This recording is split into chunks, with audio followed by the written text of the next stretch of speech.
Assalamualaikum warahmatullahi wabarakatuh. Kalian sudah belajar tentang ontologi, kemudian epistemologi, dan hari ini kita akan membahas tentang aksiologi atau untuk apa ilmu itu digunakan. Dengan kata lain, disebut juga sebagai nilai kegunaan ilmu. Di bab aksiologi ini kita awali pembahasan dengan ilmu dan moral. Peradaban manusia tidak bisa dipungkiri sangat berhutang kepada ilmu dan teknologi. Karena kemajuan di bidang ilmu dan teknologi, maka kita bisa seperti saat ini, bisa seperti sekarang ini. Kita bisa menikmati menggunakan smartphone, kemudian kuliah juga bisa daring, bisa menggunakan Zoom, kemana-mana mudah karena ada sepeda motor misalkan. Lalu kemudian kalau sakit kita juga tinggal ke apotik beli obat, tidak perlu misalkan mencari tanaman-tanaman untuk digunakan sebagai obat seperti nenek moyang kita dulu. Namun dalam kenyataan tidak melulu ilmu itu berdampak positif. Karena itu diperlukan adanya moral di sana. Moral di sini bisa diartikan juga sebagai agama ya. Karena ilmu tanpa moral ini akhirnya tidak terkontrol. Seperti misalkan adanya perang baik itu perang sipil atau perang dunia seperti itu kan karena ada ilmu juga di sana. Misalkan penciptaan senjata pemusnah massal atau penciptaan senapan nuklir dan sebagainya yang kemudian membuat terjadinya perang. Nah, itu juga ada imbas ilmu di sana yang turut menghancurkan juga peradaban manusia. Melihat kenyataan yang demikian itu, ilmu pada hakikatnya mempelajari alam sebagaimana adanya. Ilmu itu mulai mempertanyakan hal-hal yang bersifat seharusnya.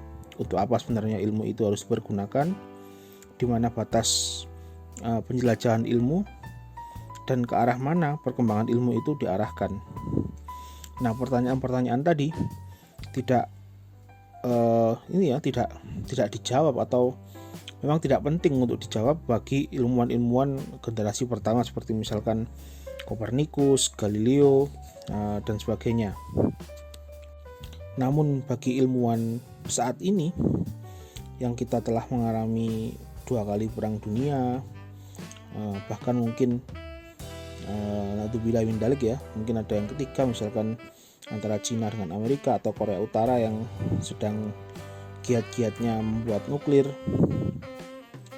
Nah, pertanyaan-pertanyaan tadi tentang untuk apa ilmu itu tidak dapat dielakkan. Karena itu untuk menjawab pertanyaan tersebut, maka ilmuwan haruslah berpaling kepada hakikat moral. Sebenarnya dari dulu ilmu sudah terkait dengan masalah-masalah moral, namun dalam konteks atau sudut pandang yang berbeda. Kalau dulu ilmuwan itu menemukan sesuatu itu dikaitkan dengan moral. Apakah moral di sini misalkan agama ya? Apakah bertentangan dengan ajaran agama atau tidak? Jika bertentangan, tidak bisa digunakan ilmu tersebut. Jadi misalkan ketika Kopernikus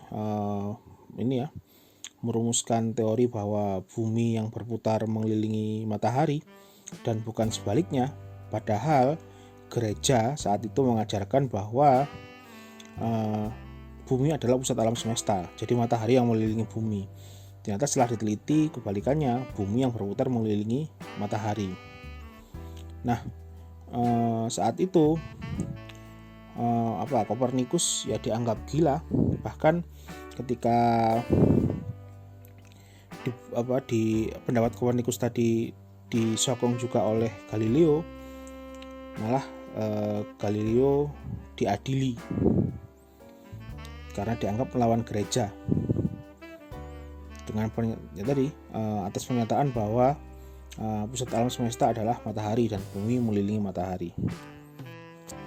Nah, sejak pengadilan Galileo tersebut selama kurang lebih 2,5 abad, akhirnya ilmu semakin berkembang, dan kemudian para ilmuwan berusaha memisahkan ilmu dengan moral. Mereka bersemboyan bahwa ilmu harus bebas nilai. Tidak boleh ilmu itu dipengaruhi oleh nilai-nilai yang ada di luar ilmu. Jadi misalkan kalian melakukan penelitian, yang penelitian itu titipan dari orang, itu juga tidak boleh. Misalkan gini ya, kalian seorang ahli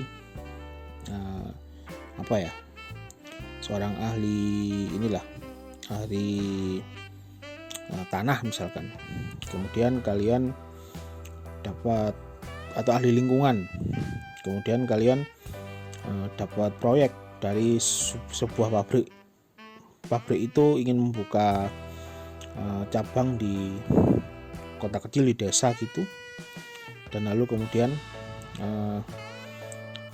tentu harus ada izin dan sebagainya. Izin itu kan perlu ini juga melibatkan ilmuwan di sana untuk meneliti dampak lingkungan yang ada dengan berdirinya pabrik tersebut. Katakanlah pabrik semen lah, misalkan seperti itu. Nah, kemudian ketika kalian melakukan penelitian, ternyata hasilnya kalau berdiri pabrik di sini, ini akan mencemari lingkungan. Air-air penduduk akan kotor, sungai-sungai juga akan kotor, terkena limbah. Nah, tapi karena kalian dibayar oleh perusahaan tersebut, sehingga kalian hasil penelitian kalian itu kebalikannya. Kalian malah menunjukkan bahwa ini malah akan membantu lingkungan, malah akan subur dengan adanya limbah yang daur ulang ini, malah akan terawat air tempat pengairan warga, misalkan seperti itu. Nah, itu berarti ilmunya tidak bebas nilai, tapi ada pengaruh di sana. Nah, di sini ilmuwan zaman dulu hingga sekarang ini ya, mereka bertarung agar ilmu itu bebas nilai, termasuk juga membebaskan ilmu dari pengaruh moral tadi, agar kejadian yang menimpa Galileo yang dia diadili karena dianggap pernyataannya menentang gereja tidak terjadi lagi. Nah, setelah pertarungan kurang lebih 250 tahun, maka ilmuwan mendapatkan kemenangan. Sejak saat itu, ilmu memperoleh otonomi dan melakukan penelitiannya dalam rangka mempelajari alam sebagaimana adanya.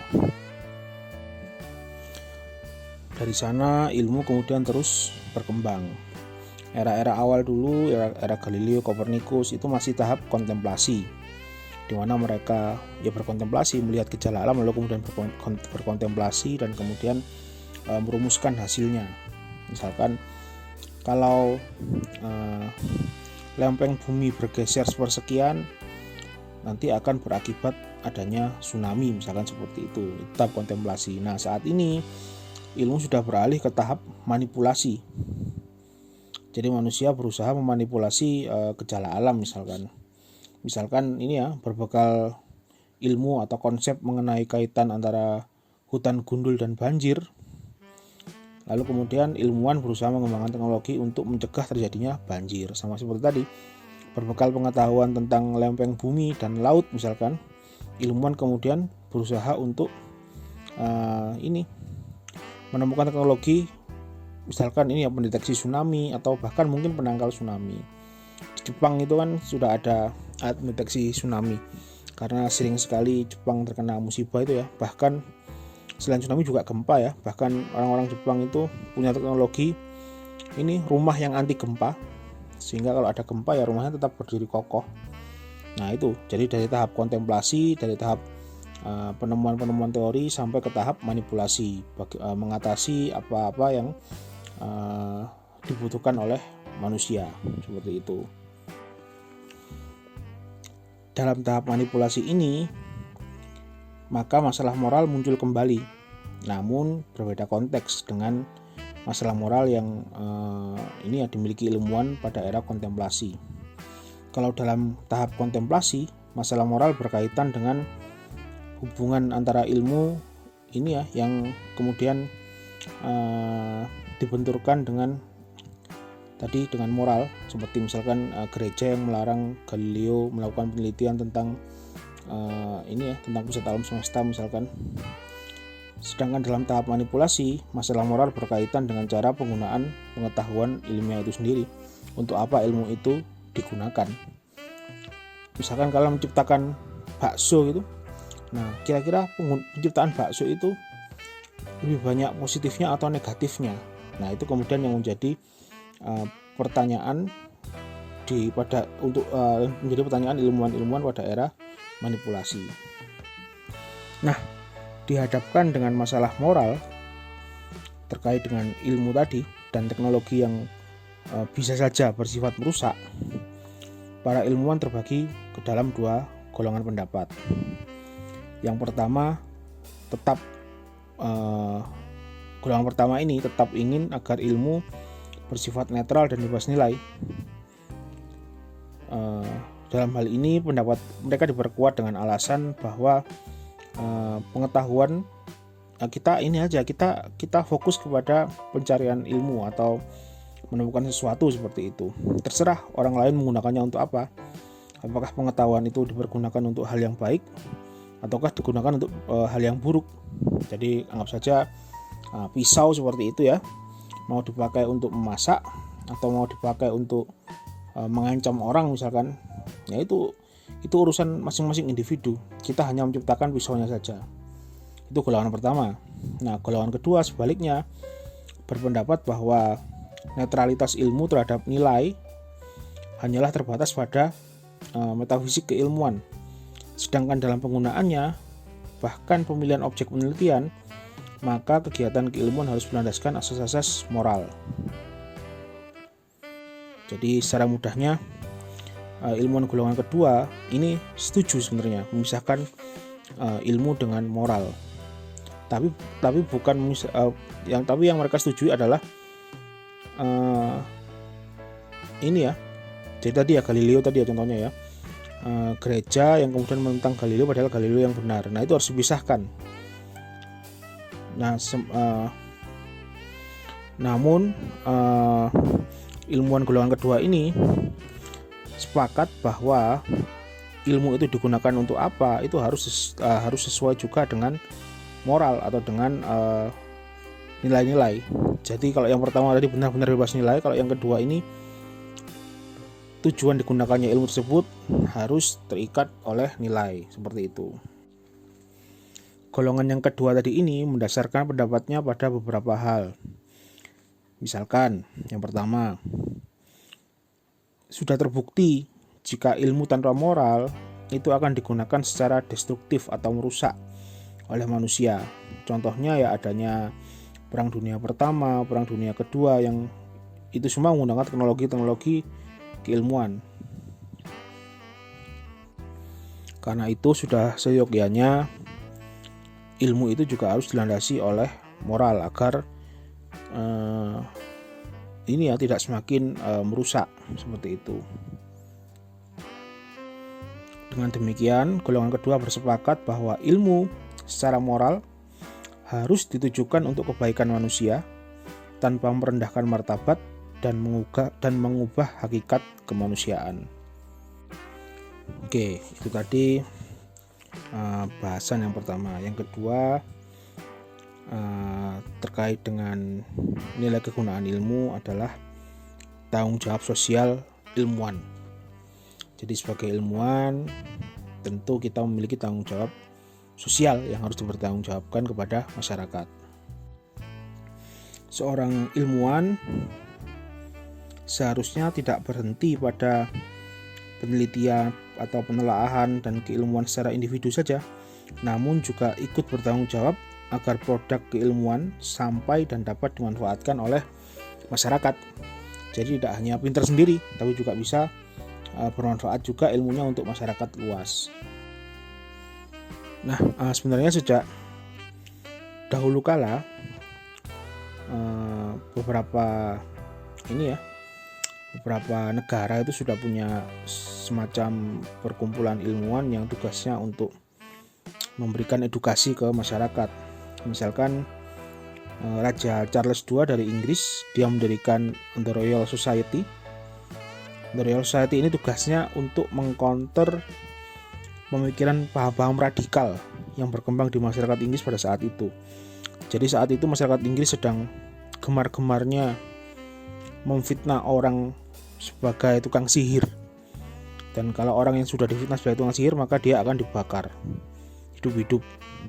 Nah, karena itu kemudian Raja Charles II ini mendirikan perkumpulan ilmuwan untuk mengkonter isu tersebut.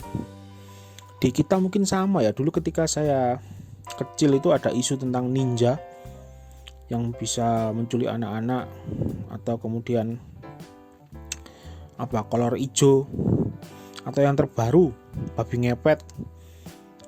Nah, tugas ilmuwan itu ini di sana tugas ilmuwan untuk memberikan edukasi ke masyarakat bahwa babi ngepet itu misalkan hanyalah takhayul, dan memang terbukti kan, ternyata babi ngepet itu ini saja hoax yang diciptakan oleh seorang tokoh masyarakat sana. Jadi dia membeli babi dari toko online, dan kemudian babi itu diisukan, babinya difitnah sebagai babi ngepet oleh tokoh masyarakat tersebut agar masyarakat percaya, dan kemudian dia meminta bantuan ke si tokoh masyarakat tadi untuk menghindarkan kampungnya dari virus babi ngepet tadi itu. Nah, tugas ilmuwan di sana, ilmuwan harus hadir untuk memberikan edukasi dan penjelasan kepada masyarakat. Nah, dari contoh-contoh tadi kan sebenarnya ini ya merupakan bukti bahwa beberapa masalah yang ada di masyarakat kita itu sangat rumit, sehingga masyarakat tidak dapat meletakkan masalahnya tadi dalam proporsi yang sebenarnya. Misalkan saja umpamanya ini ya, mengenai pembangkit listrik tenaga nuklir misalkan. Sulit bagi masyarakat awam untuk menyadari seberapa jauh tindakan pengamanan telah dilakukan. Apakah lokasinya telah tepat, ditinjau dari tempat pemukiman yang padat, bahaya apa yang mungkin menimpa mereka, tindakan penyelamatan apa yang harus dilakukan, perlukah masyarakat mengetahui tindakan-tindakan penyelamatan itu misalkan. Nah, dari rumitnya permasalahan-permasalahan tadi, peranan ilmuwan sangat dibutuhkan, karena ilmuwan punya latar belakang pengetahuan yang cukup untuk dapat menempatkan masalah tersebut pada proporsi yang sebenarnya. Karena itu, para ilmuwan yang memiliki ilmu tentang itu memiliki kewajiban sosial untuk menyampaikan hal tersebut kepada masyarakat banyak. Tentu saja cara penyampaiannya harus dengan menggunakan bahasa yang dapat mereka cerna. Yang jadi masalah itu kan, misalkan tadi itu mendirikan pabrik, lalu ilmuwannya menjelaskan ke masyarakatnya itu di sana misalkan kebanyakan tidak bersekolah, lalu kemudian ilmuwannya malah menjelaskan dengan bahasa-bahasa yang tinggi, tentu malah tidak paham masyarakatnya. Kenapa ilmuwan harus tampil dan juga harus menjelaskan permasalahan-permasalahan tersebut dalam bahasa yang dapat dicerna oleh masyarakat? Karena menghadapi masalah yang tidak dipahami oleh masyarakat, jadi ketika masyarakat itu punya masalah yang mereka nggak paham, biasanya masyarakat bersikap ekstrim. Pada satu pihak mereka diam saja karena ketidaktahuan, sedangkan di pihak lain mereka bersikap radikal dan irasional. Contoh tadi ya, pembangunan pabrik misalkan, kalau masyarakat marah dan bersikap radikal, umpamanya mereka akan menghancurkan pabrik tersebut atau memaksa agar pabriknya ditutup seperti itu.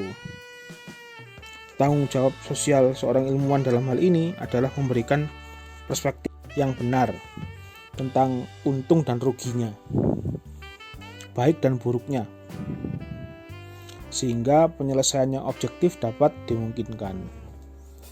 Jadi seperti tadi ya, kasus babi ngepet tadi, seorang ilmuwan harus tampil menjelaskan dengan bahasa yang mereka pahami. Karena kalau masyarakat ada dua pilihannya ya, mereka akan diam saja karena nggak tahu, atau malah mereka akan bersikap anarkis karena nggak tahu juga. Jadi misalkan dengan membunuh babi atau memfitnah orang yang dianggap jelmaan babi ngepet. Kan ada videonya ya, yang ibu-ibu itu kemudian bilang bahwa tetangganya kaya padahal dia di rumah saja itu kan. Padahal zaman sekarang kan era online kan, kerja tidak harus, apalagi WFH ya, kerja tidak harus ke kantor, bisa dari rumah. Jadi tadi itu salah satu tanggung jawab sosial seorang ilmuwan. Terakhir, seperti yang sudah dibahas di sebelumnya, sebagai ilmuwan, ya kalian ini kan juga calon ilmuwan ya, ilmuwan bahasa. Tentu kita harus terikat moral. Jika tidak, tadi itu kalian melakukan penelitian ini hasilnya A, tapi karena kemudian kalian misalkan dibayar oleh seseorang, sehingga kalian kemudian mengeluarkan hasilnya itu adalah yang B. Nah itu kan kasihan masyarakat, kasihan orang-orang awam. Karena ini ya, seorang ilmuwan yang tidak berasaskan moral, sehingga dia membuat seakan-akan penelitiannya itu benar, padahal penelitiannya itu tidak benar hasilnya. Karena itu sekali lagi, ilmu harus dilandasi oleh moral. Nah, selanjutnya akan saya scankan contoh terkait hubungan antara ilmu dengan moral. Dalam hal ini adalah nuklir,